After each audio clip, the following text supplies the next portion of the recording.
മാലാഖിയിൽ നിന്നുള്ള ഒരു പ്രവചനം ക്രിസ്തു മടങ്ങി വരുമ്പോൾ വരുത്തുന്ന മറ്റൊരു മാറ്റത്തെ വെളിപ്പെടുത്തുന്നു. അത് രോഗശാന്തിയാണ്. പരിഹരിക്കാൻ വളരെയധികം പ്രശ്നങ്ങൾ ഉള്ളതിനാൽ രോഗശാന്തി വ്യത്യസ്ത രൂപങ്ങളിൽ പ്രത്യക്ഷപ്പെടും. നമ്മൾ കണ്ടതുപോലെ രോഗശാന്തിയുടെ ഒരു ഭാഗം ഭൗതിക പരിസ്ഥിതിയുടേതായിരിക്കും. എന്നാൽ അവിടുത്തെ ആളുകൾക്ക് ശാരീരികമായും മാനസികമായും ആത്മീയമായും രോഗശാന്തി നൽകും. ആദ്യം യെശയ്യാവ് പ്രവചിച്ച ഭൗതികാവസ്ഥ. അന്ന് കുരുടന്മാരുടെ കണ്ണ് തുറന്നു വരും, ചെകിടന്മാരുടെ ചെവി അടഞ്ഞിരിക്കുകയുമില്ല. അന്ന് മുടന്തൻ മാനിനെ പോലെ ചാടും, ഊമന്റെ നാവും ഉല്ലസിച്ചു ഘോഷിക്കും. മരുഭൂമിയിൽ വെള്ളവും നിർജ്ജന പ്രദേശത്ത് തോടുകളും പൊട്ടിപ്പുറപ്പെടും. 1-ാം നൂറ്റാണ്ടിൽ യേശു നിരവധി ആളുകളെ സുഖപ്പെടുത്തിക്കൊണ്ടാണ് ഈ പ്രവചനം ഭാഗികമായി നിവർത്തിച്ചത്.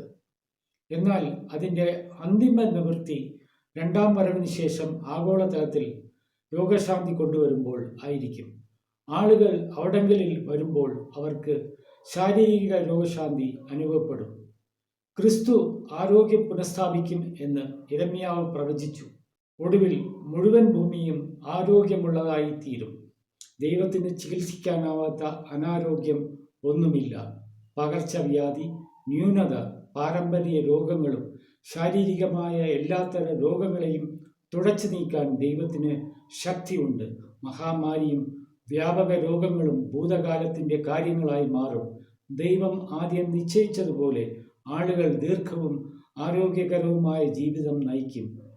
സഹസ്രാബ്ദത്തിൽ ദൈവം സൃഷ്ടിയെ പുനഃസ്ഥാപിക്കുകയും മനുഷ്യവംശത്തെ പുതുക്കുകയും ലോകത്തെ ഭൗതികമായും ആത്മീയമായും സാമൂഹികമായും പുനർനിർമ്മിക്കുകയും ചെയ്യും.